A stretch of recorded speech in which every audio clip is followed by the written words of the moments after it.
Hello दोस्तों, आज हम लोग हिंदी स्टार्ट करने जा रहे हैं। अगर आपका कोई भी एग्ज़ाम हो जिसमें हिंदी आती हो तो आप ये वीडियोस देख के सारे क्वेश्चन कर सकते हैं। आपके एक आध क्वेश्चन ना बने लेकिन मैक्सिमम क्वेश्चन बन जाएंगे। तो चलिए स्टार्ट करते हैं। सबसे पहले हम लोग पढ़ेंगे वर्ण या अक्षर की परिभाषा।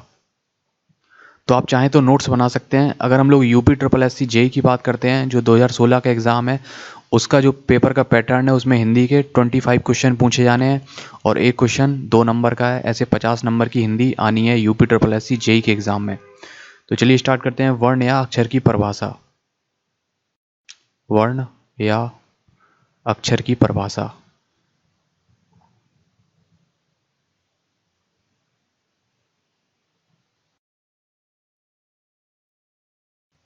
देखिए, भाषा की वह छोटी से छोटी ध्वनि जिसके खंड या टुकड़े ना किए जा सकें उसे वर्ण या अक्षर कहते हैं।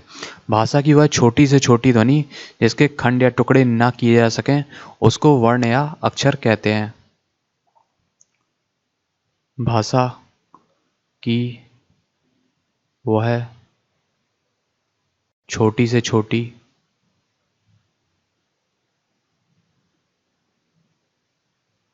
ध्वनि जिसके खंड या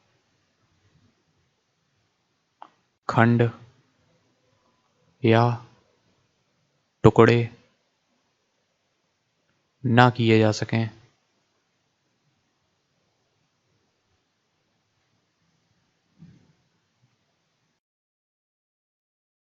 उसे वर्ण या अक्षर कहते हैं।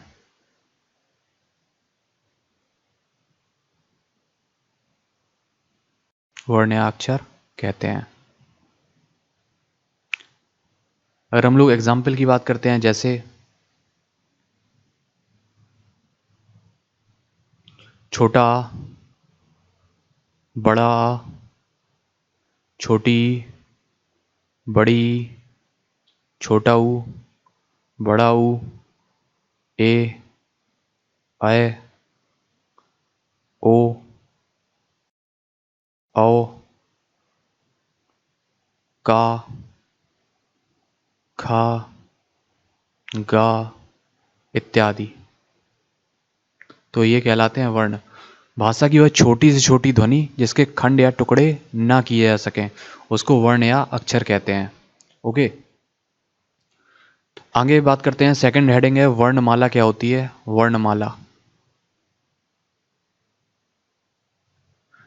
वर्णमाला होती है वर्णों या अक्षरों के व्यवस्थित समूह को हम लोग वर्णमाला कहते हैं। जो भी अभी हम लोगों ने देखा वर्ण या अक्षर क्या होते हैं, उनके व्यवस्थित समूह को वर्णमाला कहते हैं। वर्णों या अक्षरों के व्यवस्थित समूह को वर्णमाला कहते हैं।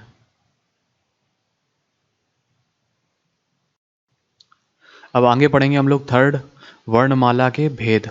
वर्णमाला के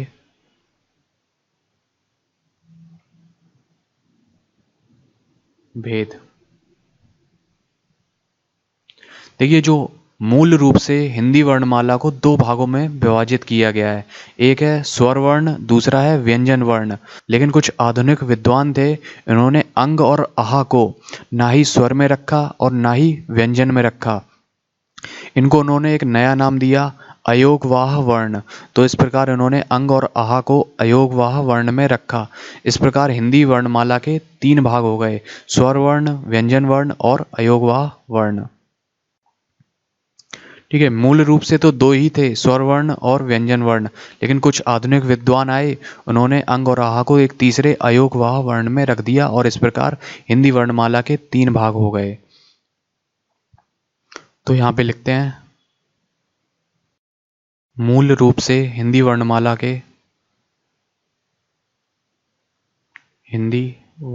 के अक्षरों को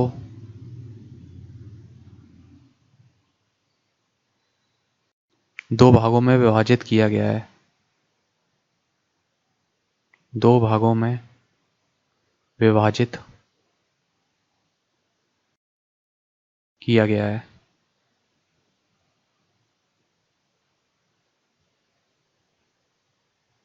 पहला है स्वर वर्ण,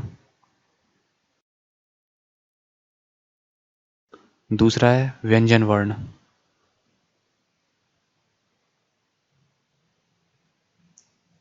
लेकिन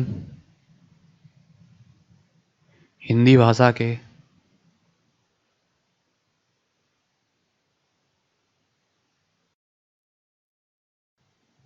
आधुनिक विद्वानों ने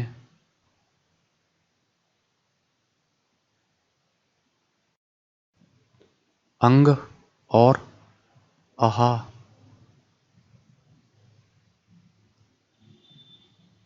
अक्षरों को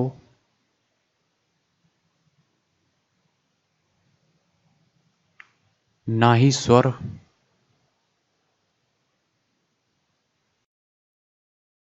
अक्षरों के अंतर्गत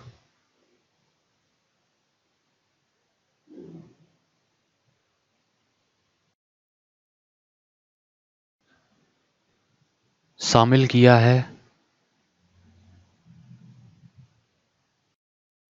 और ना ही व्यंजन और ना ही व्यंजन अक्षरों के।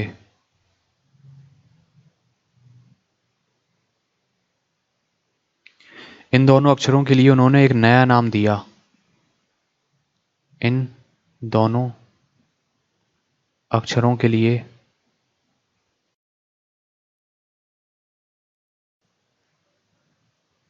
उन्होंने नया नाम दिया।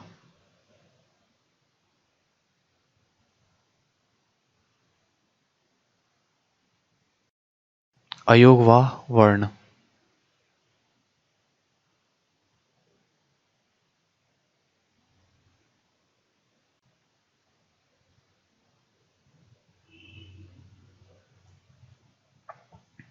इस प्रकार हिंदी वर्णमाला के 3 भाग हो गए हैं। इस प्रकार हिंदी वर्णमाला के 3 भाग हो गए हैं।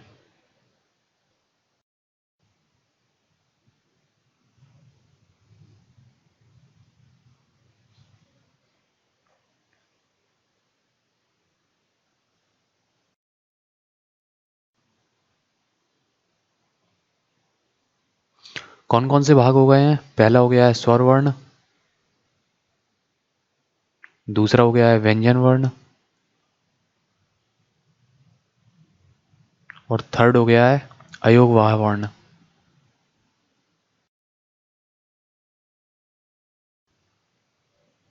अब एक एक करके हम लोग पढ़ेंगे स्वर वर्ण क्या है, व्यंजन वर्ण क्या है और फिर आगे पढ़ लेंगे अयोगवाह वर्ण क्या है। तो सबसे पहले हम लोग पढ़ेंगे स्वर वर्ण।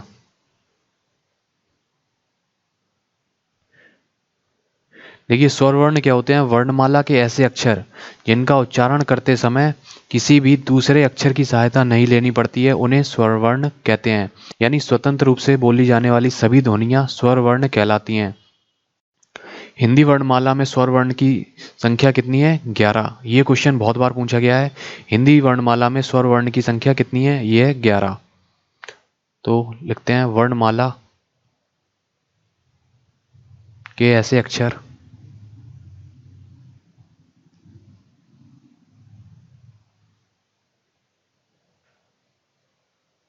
जिनका उच्चारण करते समय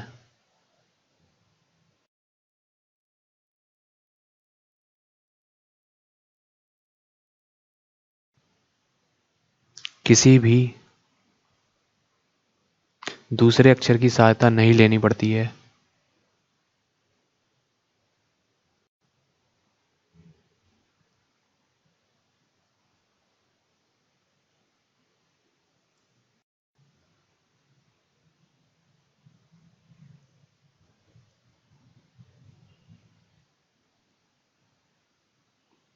उन्हें स्वर वर्ण कहते हैं।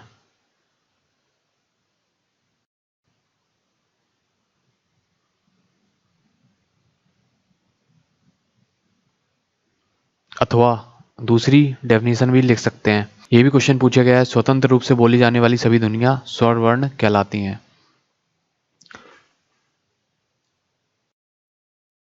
स्वतंत्र रूप से बोली जाने वाली सभी ध्वनियां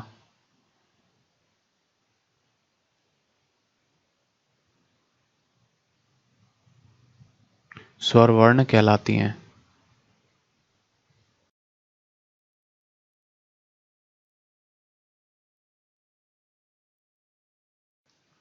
हिंदी वर्णमाला में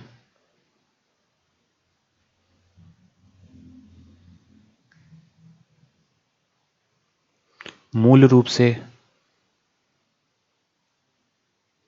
स्वरों की संख्या कितनी है? 11। मूल रूप से स्वरों की संख्या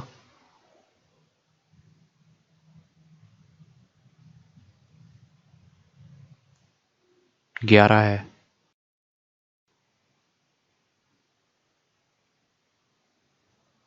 कौन कौन से हैं?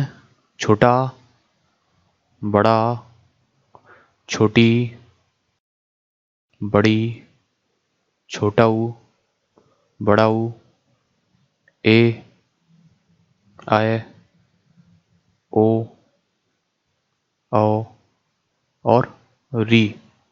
तो ये हो गई हैं 11। 1 2 3 4 5 6 7 8 9 10 11। तो ये स्वर वर्ण की संख्या कितनी हो गई है? 11। तो आपको ये ध्यान में रखना है, ये इंपॉर्टेंट है। आगे बात करते हैं स्वर के भेद। देखिए, मात्रा या उच्चारण काल के आधार पर स्वर को 3 भागों में विभाजित किया गया है। स्वर के भेद। मात्रा या उच्चारण काल के आधार पर स्वर को 3 भागों में विभाजित किया गया है। ह्रस्व स्वर, दीर्घ स्वर और प्लुत स्वर। तो अभी हम लोगों ने जो 11 स्वर पढ़े थे, तो इनको 3 भागों में विभाजित किया गया है, ह्रस्व स्वर, दीर्घ स्वर और प्लुत स्वर। तो एक एक करके पढ़ेंगे हम लोग। मात्रा या उच्चारण के आधार पर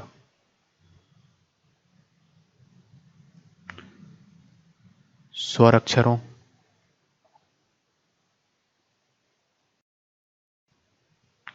को 3 भागों में विभाजित किया गया है। 3 भागों में विभाजित किया गया है।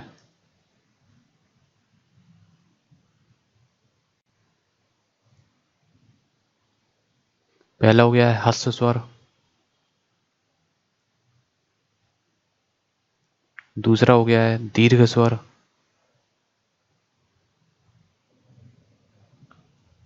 तीसरा हो गया है प्लुत स्वर।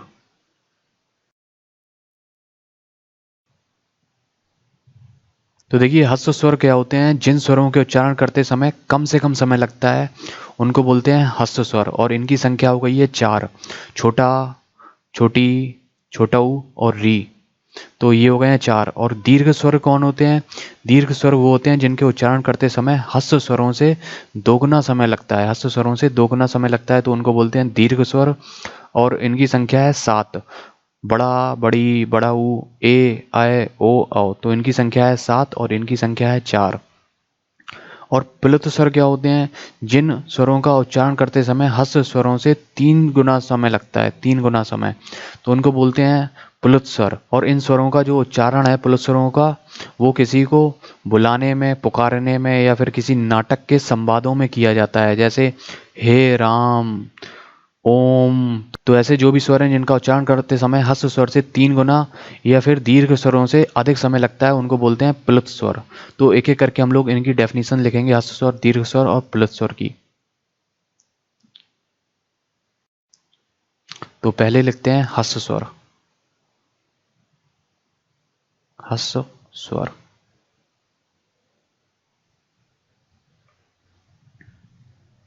जिन स्वरों का उच्चारण करते समय,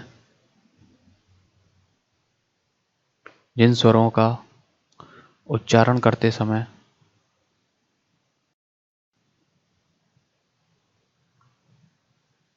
कम से कम, समय लगता है,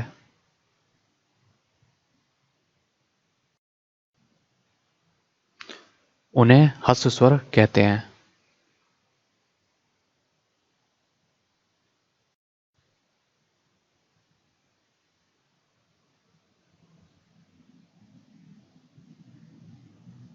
हिंदी वर्णमाला में इनकी संख्या कुल 4 है।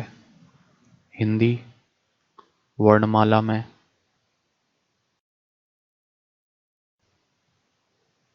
इनकी कुल संख्या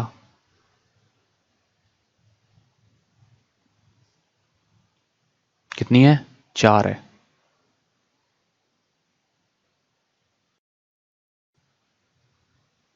कौन कौन से हो गए हैं? छोटा, छोटी, छोटा ऊ और री, तो ये हो गए हैं 4। दूसरा है दीर्घ स्वर।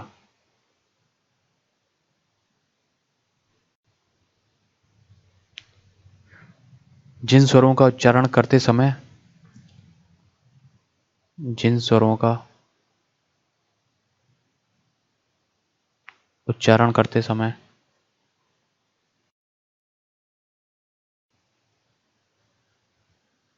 हस्व स्वरों से दोगुना समय लगता है। हस्व स्वरों से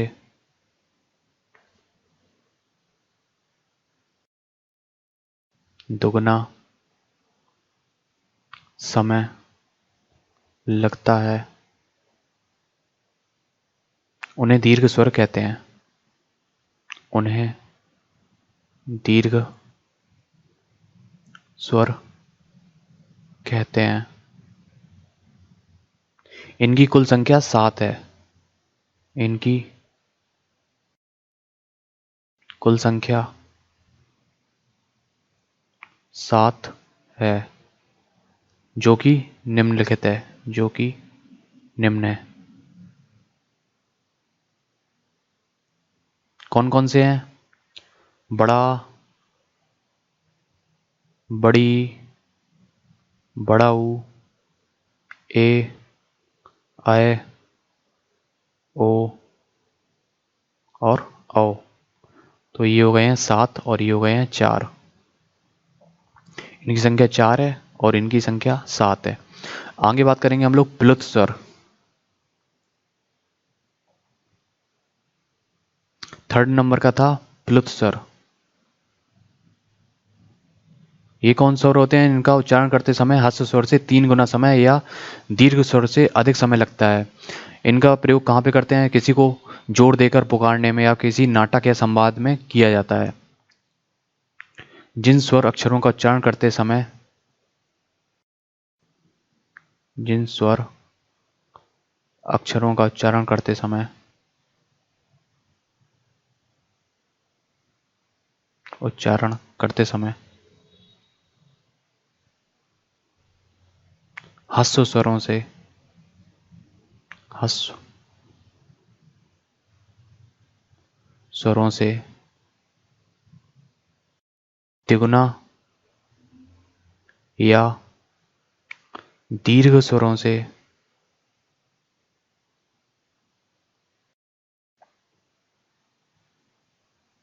अधिक समय लगता है।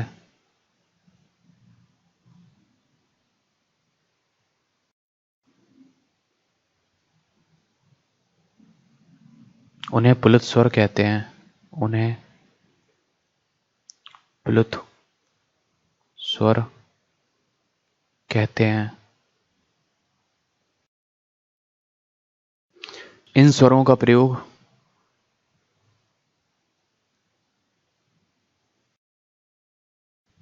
मंत्रों के उच्चारण, मंत्रों के उच्चारण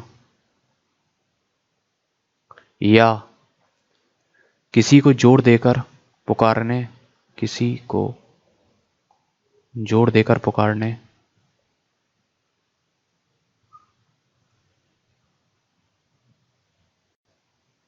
या फिर किसी या नाटक के संवादों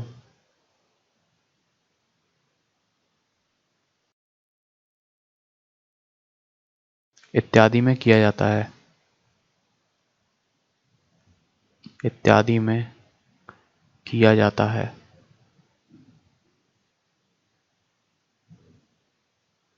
इस स्वर को प्रदर्शित करने के लिए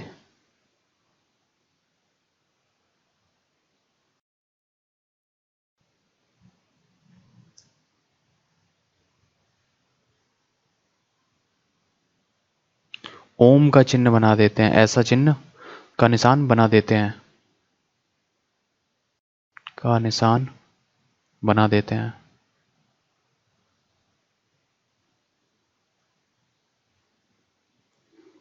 अगर हम लोग एग्जाम्पल की बात करते हैं तो ये हो गया ओम।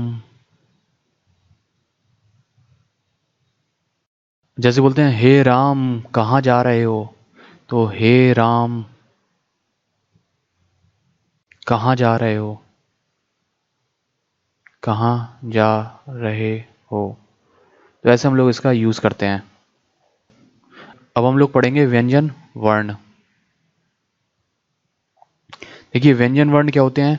वर्णमाला के ऐसे अक्षर जिनका उच्चारण करते समय स्वर अक्षरों की सहायता लेनी पड़ती है, उन्हें व्यंजन वर्ण कहते हैं। और स्वर वर्ण क्या थे, जो स्वतंत्र रूप से बोले जाते हैं उनको स्वर वर्ण बोलते थे, लेकिन जो व्यंजन वर्ण है उनका उच्चारण करते समय स्वर वर्णों की सहायता हम लोगों को लेनी पड़ेगी। वर्णमाला के ऐसे अक्षर, वर्णमाला के ऐसे अक्षर जिनका उच्चारण करते समय, इनका उच्चारण करते समय स्वर अक्षरों की सहायता लेनी पड़ती है, स्वर अक्षरों की सहायता लेनी पड़ती है।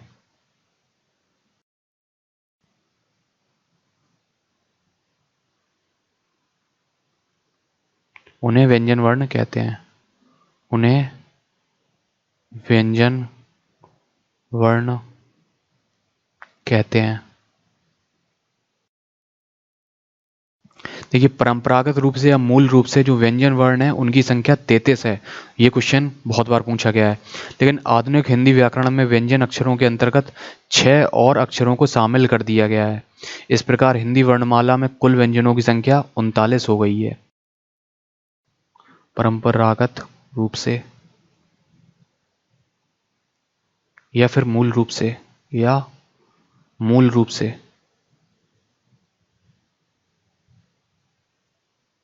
व्यंजन अक्षरों की संख्या कितनी है, व्यंजन अक्षरों की संख्या कितनी है, ये 33 है। क्वेश्चन आएगा तो इसमें आपको सही आंसर 33 लगाना है, ठीक है। लेकिन आधुनिक हिंदी व्याकरण में, लेकिन आधुनिक हिंदी व्याकरण में, आधुनिक हिंदी व्याकरण में व्यंजन अक्षरों के अंतर्गत, व्यंजन अक्षरों के अंतर्गत 6 और अक्षरों को शामिल कर दिया गया है, 6 और अक्षरों को शामिल कर दिया गया है।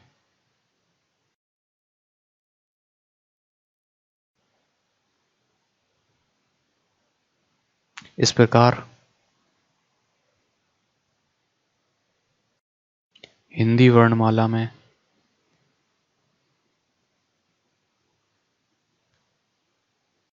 कुल व्यंजन अक्षरों की संख्या 39 हो गई है। कुल व्यंजन अक्षरों की संख्या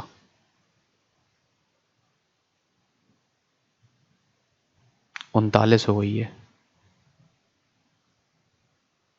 देखिए अगर एग्जाम में आता है तो आपको 33 सही करना है आंसर, और अगर 33 नहीं है तब आप 39 लगाएंगे जाके आंसर, ठीक है। अब आगे हम लोग बात करेंगे व्यंजन के भेद। व्यंजन को कितने भागों में बांटा गया है? तो व्यंजन को 5 भागों में बांटा गया है। स्पर्श व्यंजन, अंतःस्थ व्यंजन, ऊष्म व्यंजन, संयुक्त व्यंजन और द्विगुण व्यंजन। फिर एक एक करके हम लोग पढ़ेंगे इनके बारे में। तो अब हम पढ़ते हैं व्यंजन के भेद। व्यंजन के भेद।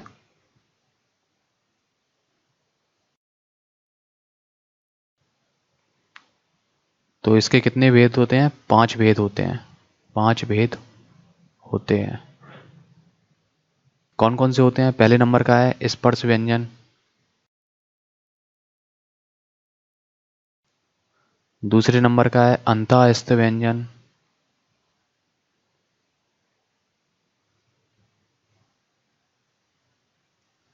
थर्ड है ऊष्म व्यंजन,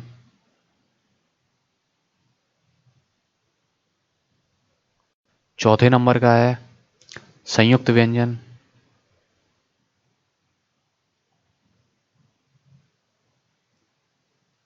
पांचवें नंबर का है द्विगुण व्यंजन।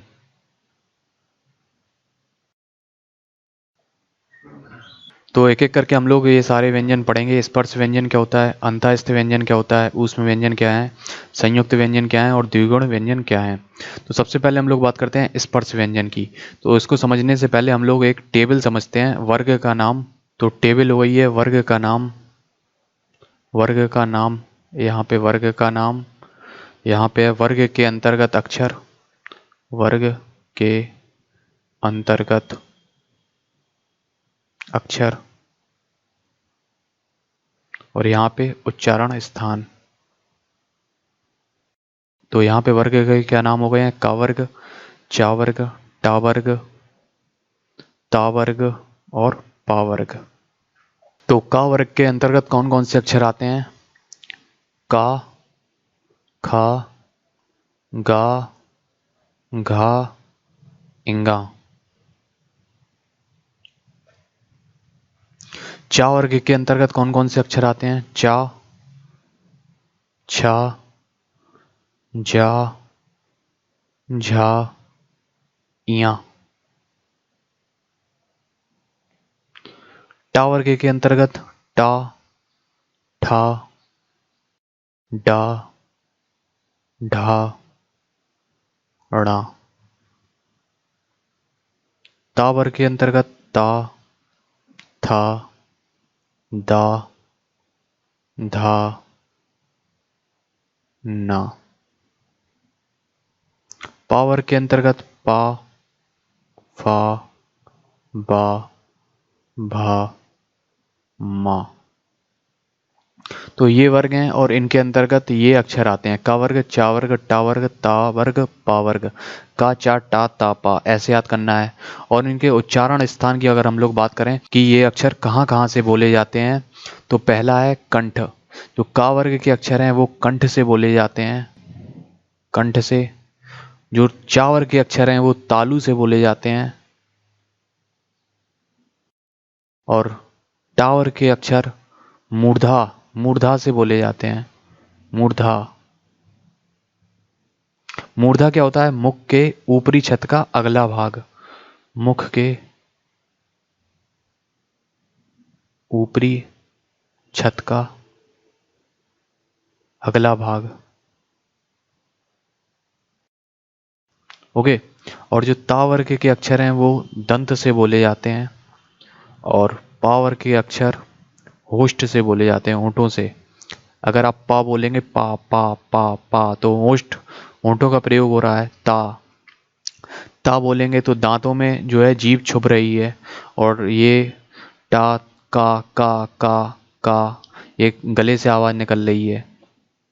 तो ऐसे आपको ये याद रखना है, ये का, चा, टा, ता, पा वर्ग हो गए हैं और इनके अंतर्गत अक्षर हो गए हैं और इनके उच्चारण स्थान। कभी कभी पूछ लेता है का कहाँ से बोला जाता है, ठा कहाँ से बोला जाता है, तो ऐसे आपको ये याद कर लेने हैं। तो सबसे पहले हम लोग बात करते हैं व्यंजन के भेद थे, 5 भेद थे। स्पर्श व्यंजन, अंतःस्थ व्यंजन, ऊष्म व्यंजन, संयुक्त व्यंजन, द्विगुण व्यंजन। तो स्पर्श व्यंजन क्या होते हैं? जिन व्यंजनों का उच्चारण करते समय वायु फेफड़ों से निकलते हुए मुख के विभिन्न अंगों कंठ, तालु, मूर्धा, दंत होस्ट का स्पर्श करते हुए बाहर निकलती है, उन्हें स्पर्श व्यंजन कहते हैं। तो का से लेके माँ तक जितने भी अक्षर आते हैं वो सभी स्पर्श व्यंजन में शामिल किए गए हैं, और इनकी संख्या कितनी हो गई है? 25। ये हो गए हैं पूरे 25 हो गए हैं, और इनको 5 भागों में विभाजित किया गया है, और जो प्रत्येक वर्ग का नाम है वो उस व्यंजन वर्ग के पहले अक्षर के आधार पर रखा गया है। तो इसका जो पहला अक्षर है का, इसका पहला अक्षर चा, टा, तो इसी के आधार पर इसका नाम रखा गया है, वर्ग का नाम का, चा, टा, ता, पा। ठीक है। तो दोस्तों नेक्स्ट वीडियो में हम लोग इनकी डेफिनेशंस कवर करेंगे, स्पर्श व्यंजन, अंतःस्थ व्यंजन, सारे व्यंजनों की, और उसकी लिंक आपको डिस्क्रिप्शन में मिल जाएगी, तो आप देखना मत भूलिए। Thank you.